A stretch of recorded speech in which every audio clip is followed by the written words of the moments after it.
Welcome to Basic Brewing Radio for Thursday, July 19th, 2007. I'm James Spencer. Here at Basic Brewing Radio, we're all about home brewing. With this week, we continue with material gathered at the National Homebrewers Conference in Denver. What a gold mine of good information.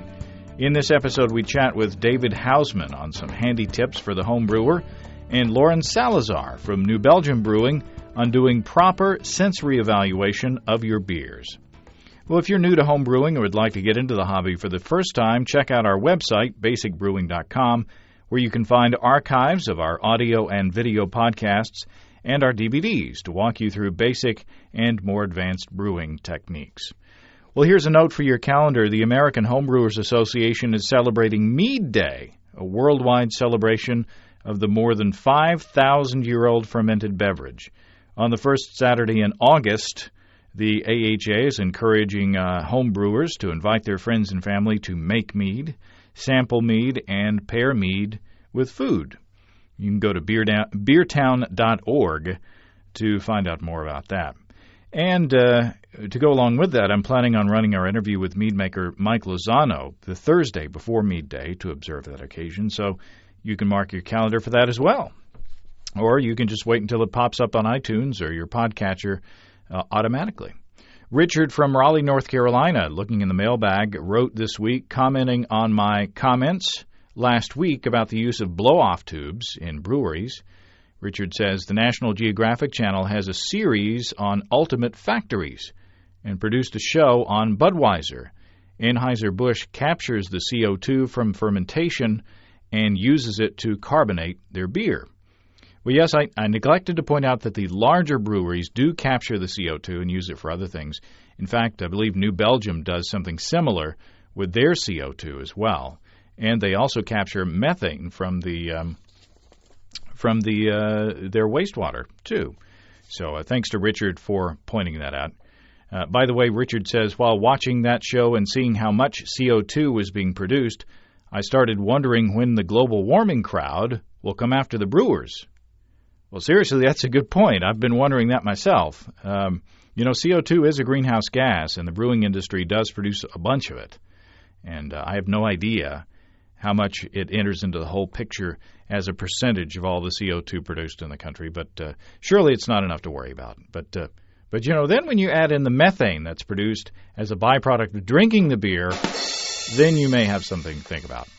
Well, Jason from Frisco, Texas writes, I just bottled my first all-grain 1-gallon batch.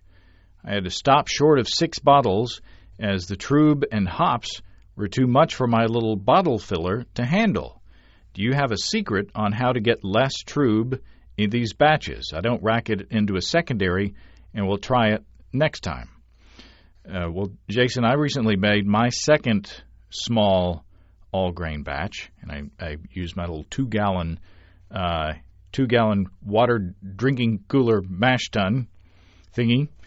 And there's a lot more trub in an all-grain batch than in an extract batch because of the protein from the hot break and the cold break.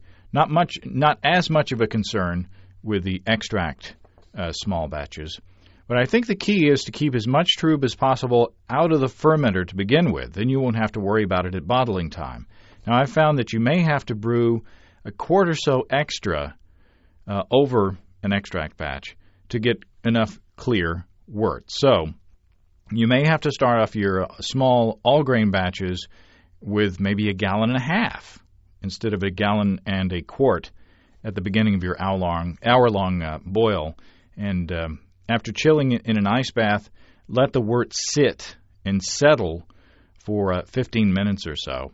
When I do all-grain big batches, I do a whirlpool after I chill, and then let that sit and settle. But, with such a small quantity, the whirlpool is not going to get you much.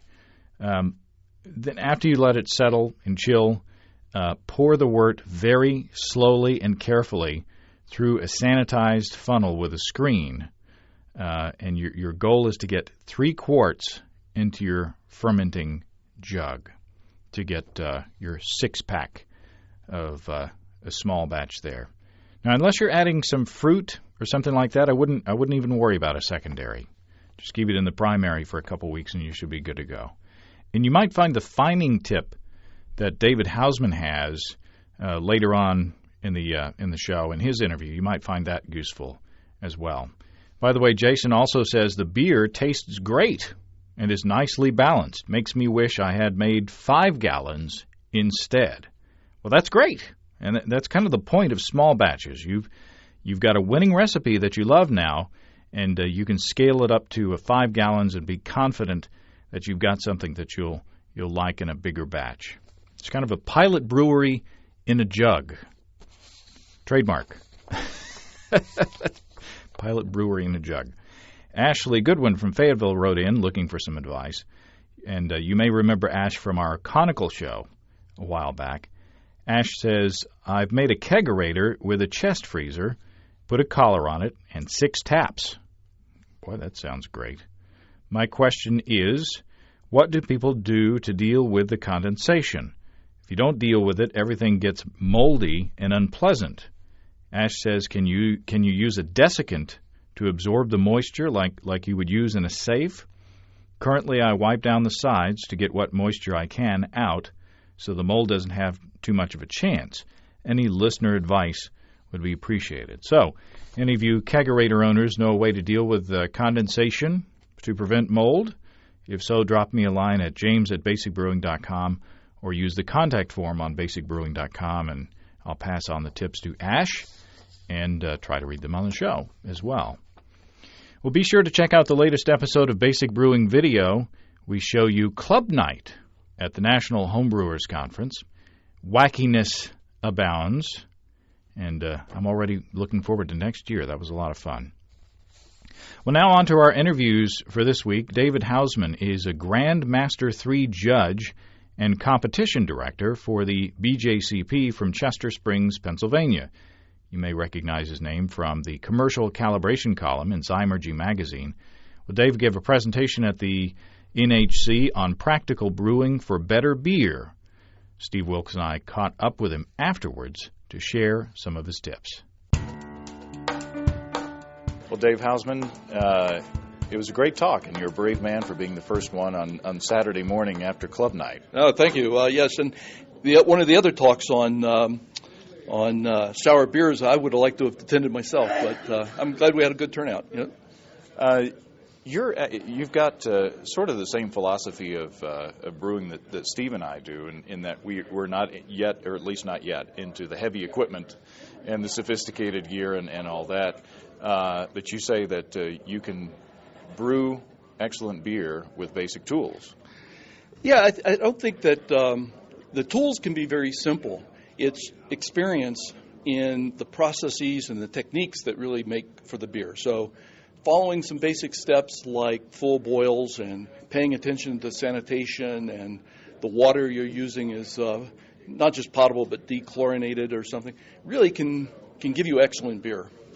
Are those your top tips? What's your top 5 or 6 tips that you if you were to have 5 minutes with a beginning brewer, what would you say?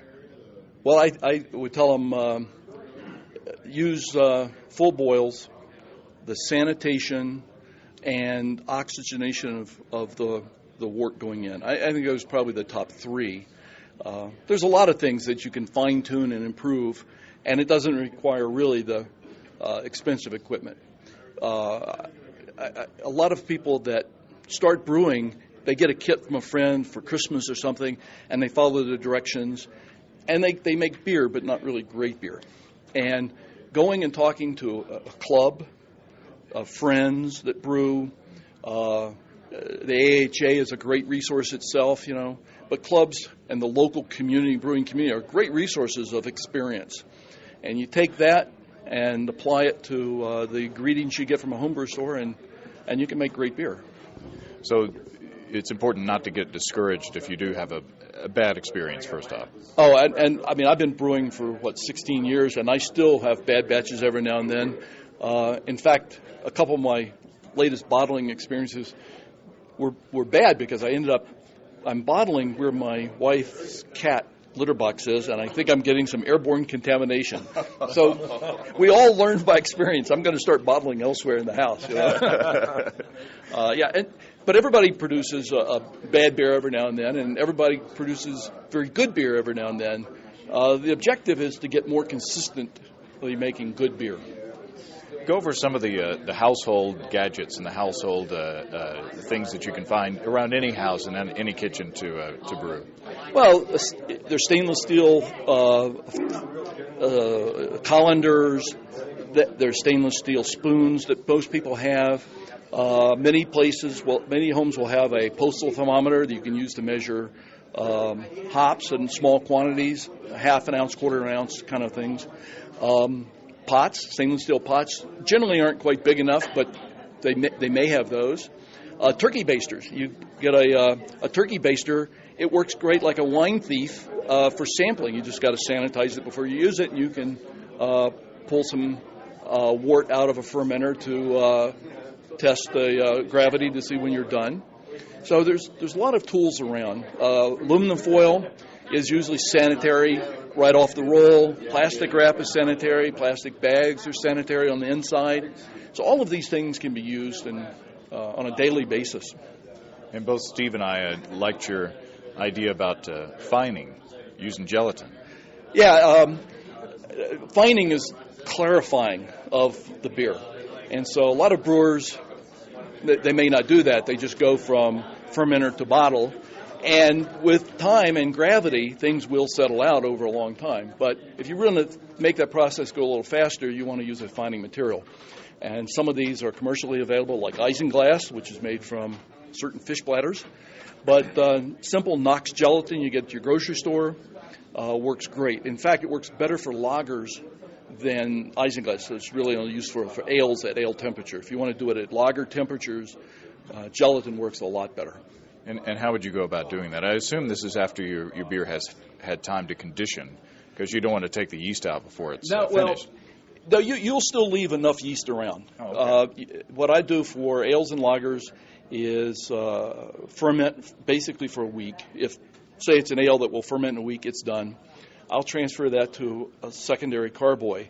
And during that process, you do pick up some of the yeast. You may pick up some of the trub. Let that settle for several days. And then I will add the gelatin. The gelatin, you basically take a package, and if you read the directions, it says let it bloom in cool water. You do that in a sanitary container. The water may have been pre-boiled so that it's sanitary and deoxygenated. And you add the gelatin to that. It'll bloom up. Then heat that up in a microwave to about 180 degrees or so. It will pasteurize it. And then you pour that hot gelatin liquid into your carboy. And the hot liquid stays at the top. But as it cools, it settles down through the beer, taking a lot of polyphenols and tannins and some yeast with it. But there'll be enough yeast around to condition. You can also add it at bottling time. I have done that at the bottling bucket, add my sugar, corn sugar, and they add the gelatin at that time. Let it mix as I add the beer to the bottling bucket, and then just bottle that whole thing. So I have done that, and I've never had a problem with conditioning either way. And does it help with chill haze as well? Yes. It's you're taking out proteins. You're taking out the tannins, which are polyphenols. You're taking out some yeast, but there's enough yeast cells around that you'll still carbonate the beer. And then I also like your idea of a yeast nutrient as well. Yeah, you do need, yeast does need some nutrients. If you're an all-grain brewer, you get enough. There's plenty of nutrients in the wort. Most extracts as well. I don't think you really need to add a lot of yeast nutrient. But taking over some of the cold break, not the hot break from the kettle, but the cold break, that does add some nutrients and adds lipids that the yeast needs for its growth. It needs oxygen and it needs lipids for growth. But you found a handy yeast nutrient in the health food store. Oh, yes. That one's an interesting one. It's that White Labs has been marketing Cervomyces. It's not so much a yeast nutrient, but it's a vital mineral that yeast needs for its reproductive cycle.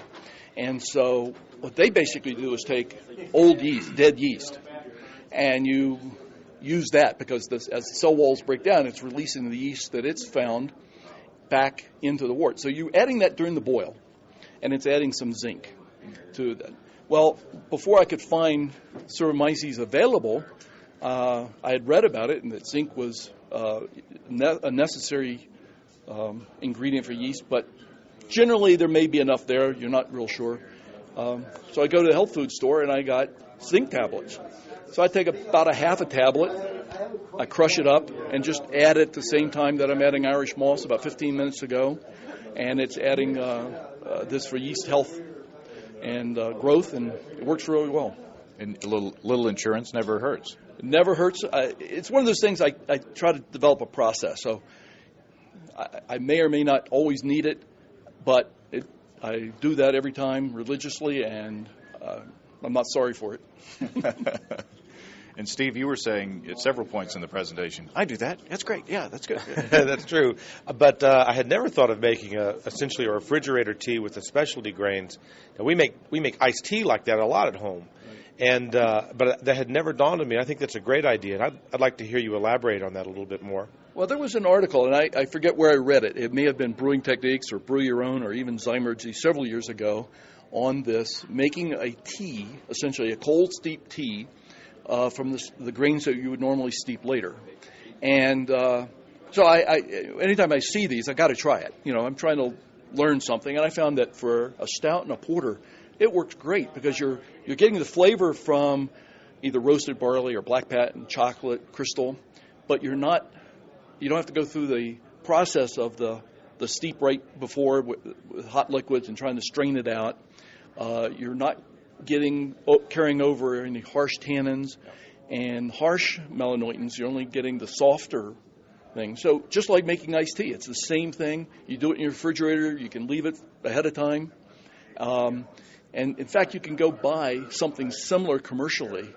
I think it's called Rosemalz from Germany. It's actually a highly concentrated dark syrup that can be added to beer to darken it and still be Reinheitsgebot because it's made from the grains. It's not artificial coloring. Right. But what it is it's this very concentrated flavor, not so much flavor, but coloring that's made from the grain.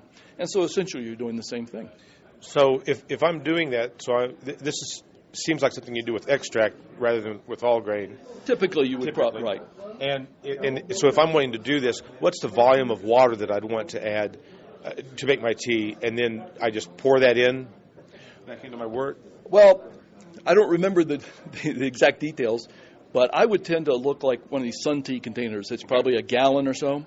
And I would put all of the specialty grains in that, crushed, add my water. So I've got about a gallon. Now you're going to lose some of that when you strain that into your kettle. And I would just use that as part of the water complement then that you're going to use and add your malt extract to, either dried or liquid before you boil. Well, very good.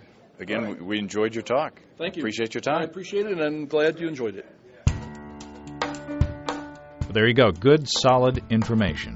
Dave gave an excellent presentation, and we appreciate his time with us afterwards. Lauren Salazar of New Belgium Brewery also gave a great presentation. Hers was called Beer Flavor Evaluation of 4 Common Off Flavors. The conference hall was full. It was hard to believe that many people were gathered to drink bad beer on purpose. But, Lauren's presentation was worth sitting through sipping bad beer. She had a lot of great information, and it kept us laughing all the way through, too. So Steve and I hung around, and Andy as well, hung around after her talk and asked her to share some of her tips for tasting our own brews in a more scientific way. Well, Lauren, it's good to talk to you. Talk to you guys. What is your official job at New Belgium? My official title is Sensory Specialist, but what I do at New Belgium, I like to do a lot of things. So that's my title, and there's actually Garth actually sets up and runs Taste Panel and breaks it down, and I do a lot of statistics. And people always say that they want my job, and then I show them what I really do on a daily basis, and I'm like, oh, so you love multivariate statistics? And they're like, no. I thought you just drank beer all day, and I do. Don't get me wrong. But it is a lot of statistics. It's a lot of SOGs. I write a lot of standard practices. I'm trying to do a lot of standardizing of sensory evaluation in general because it's definitely something that I think a lot of breweries do, and I think that every brewery does very differently. And until we all kind of start doing it the same way, we can't even relate to each other. And I'm kind of tired of sensory being the brewmaster's job, and I love brewmasters, but it's a job for everyone in the brewery, and everybody should have a huge hand from the accountants, packaging line, and the electricians. Everybody should care about quality, and the more people you have in taste panel, the more people that care, the better your statistics are. I would say that standardizing is a huge thing, and I've been working a lot with the ASBC on the sensory subcommittee to standardize a lot of sensory methods, which is really boring. Boring, Stanley.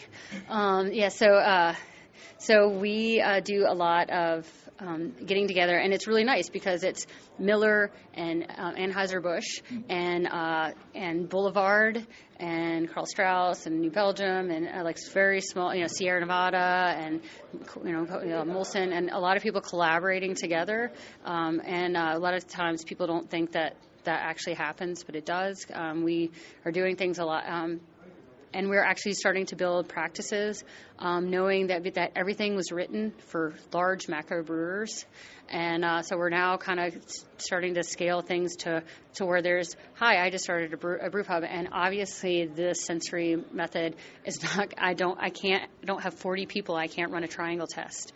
And I should not take the same 5 people and run them again until I get 40.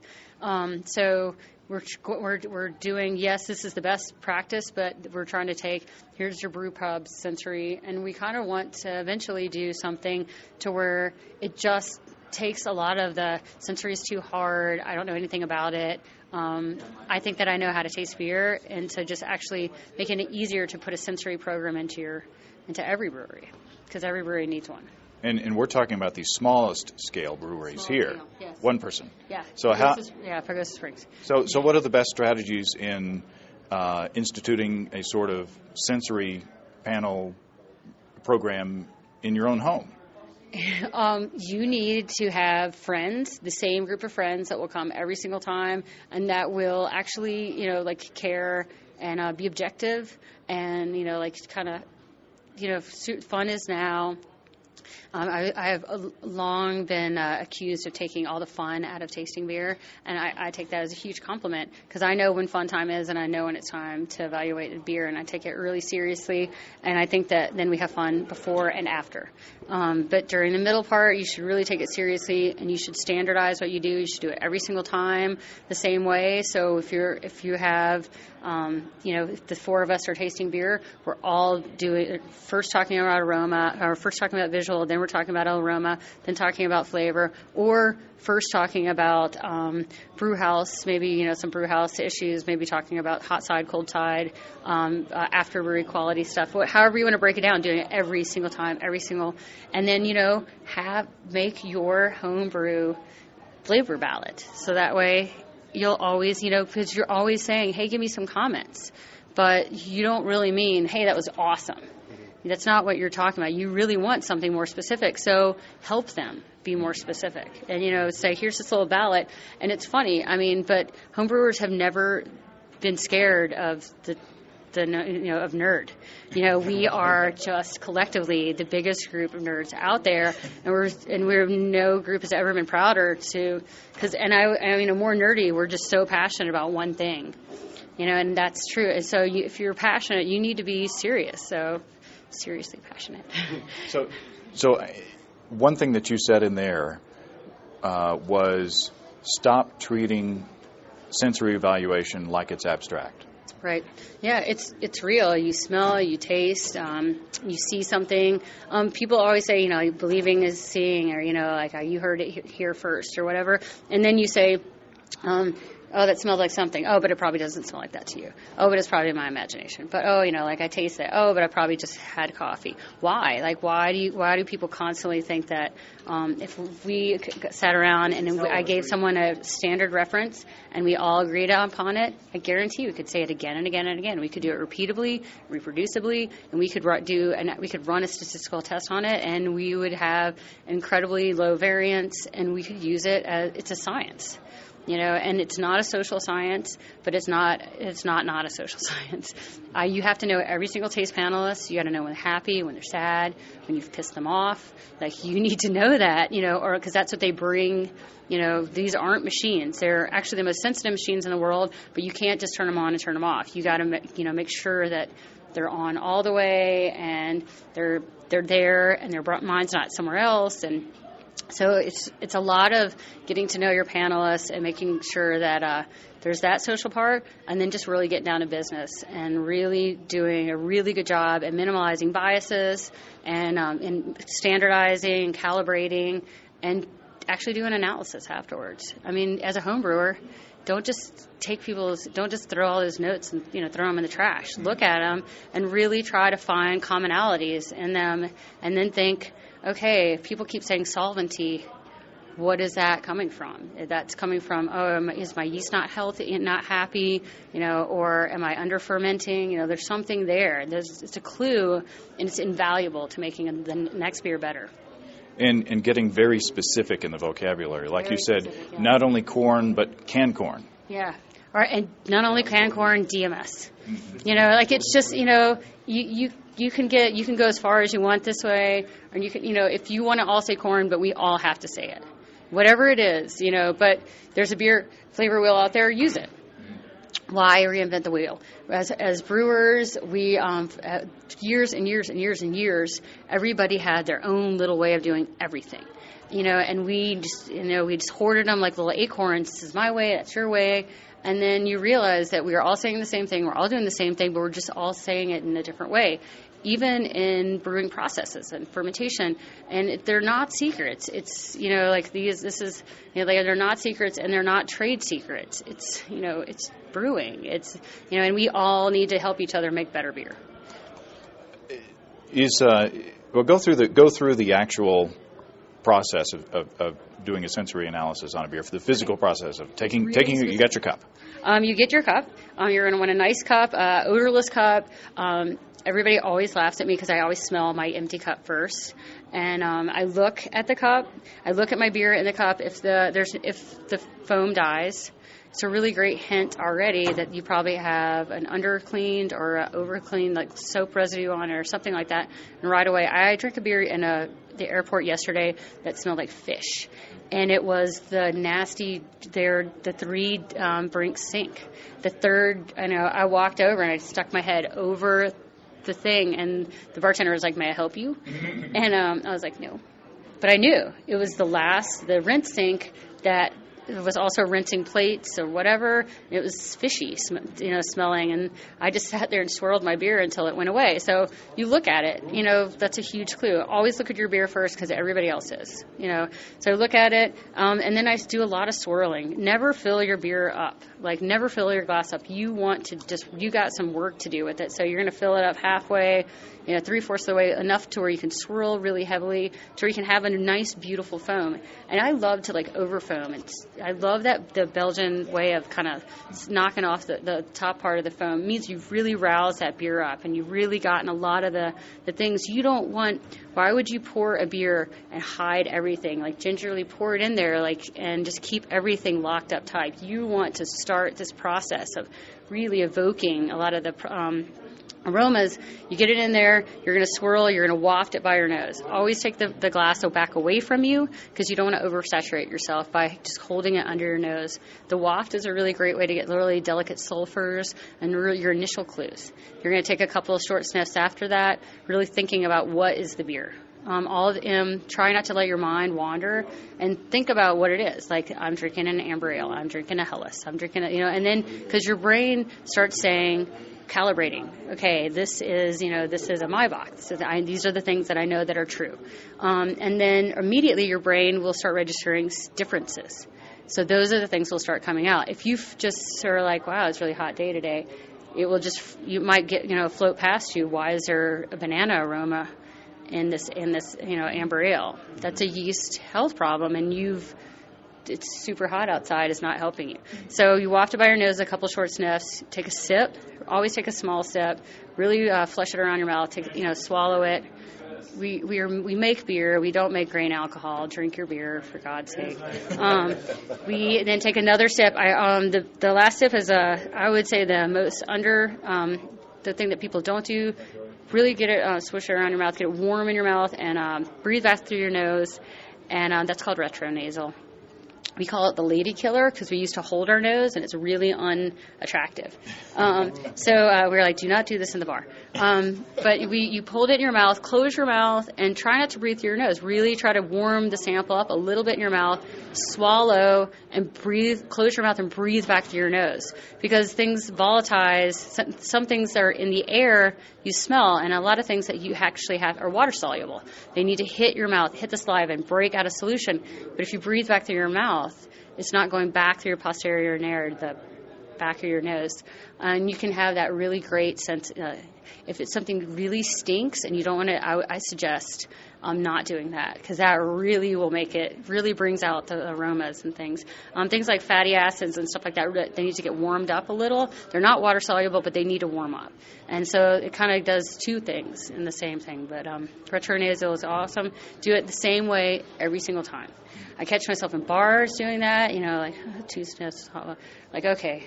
Just drink the beer. Now I am just drinking. Now I'm evaluating. But if you do it so many times, it just becomes second nature, and that's really what you're looking for, consistency in your evaluation.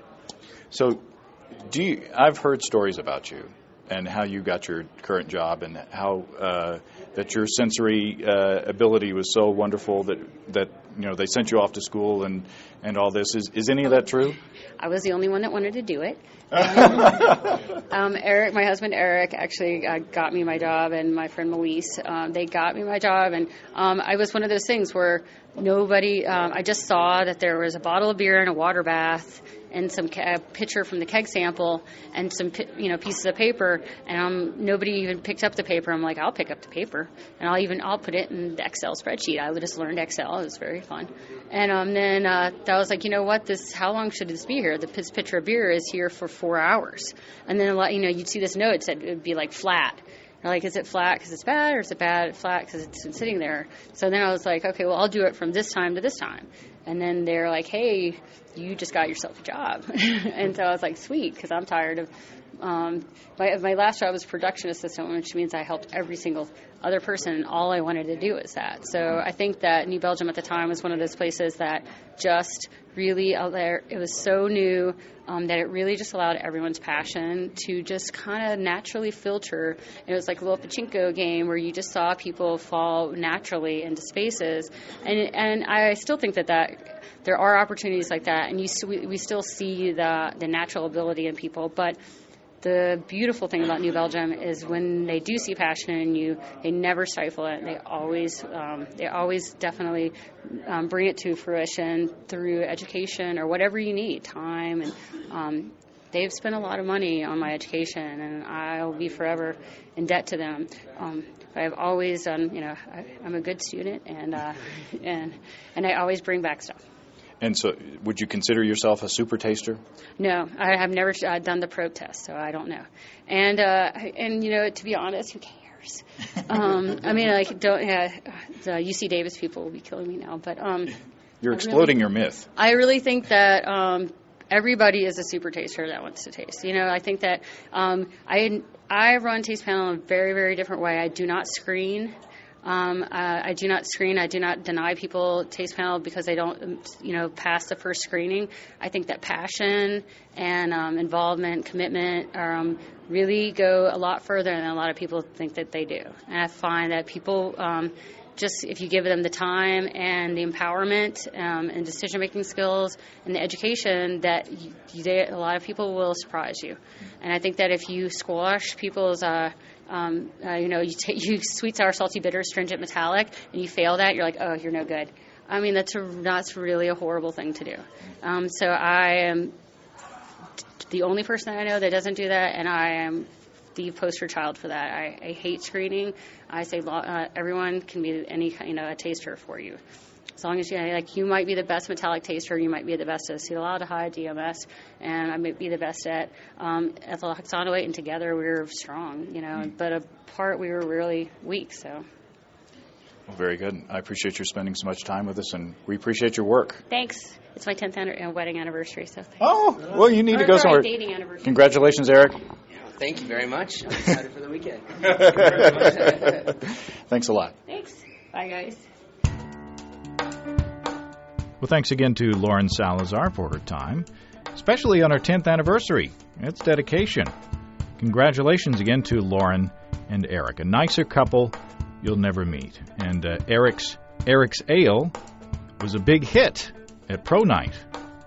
Nice sour beer. It would be nice to see it on the shelves here in Northwest Arkansas, hint, hint. And if you're new to the show, you may not know that Lauren and Eric are responsible for the blending of La Folie, my favorite sour beer. It's hard to get through an episode without saying the phrase La Folie. Thanks again to David Houseman as well for his useful tips. And Steve has already used the one on gelatin to clear his peach mead, by the way, and it looks great and tastes great as well.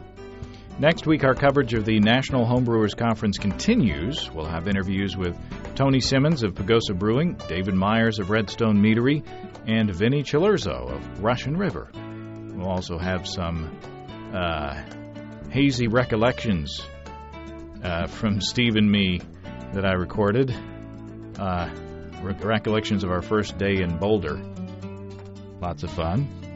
Lots of fun for us. I hope it'll be lots of fun for you. If you have brewing questions, show suggestions, or just want to say howdy, write to james@basicbrewing.com or just fill out the contact form on basicbrewing.com. And please don't forget to tell us where you're from.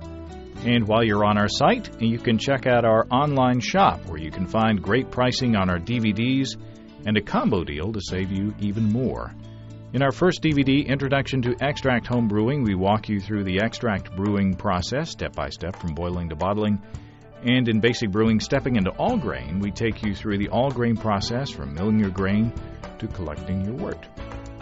And you can see a list, the growing list of fine folks across the country who sell our DVDs on basicbrewing.com. And if there isn't a vendor in your area, you can order it online.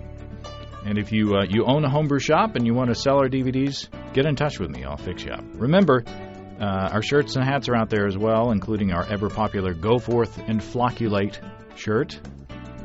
And also, thanks to everybody who's continued to click on our Amazon.com link. We appreciate the support there.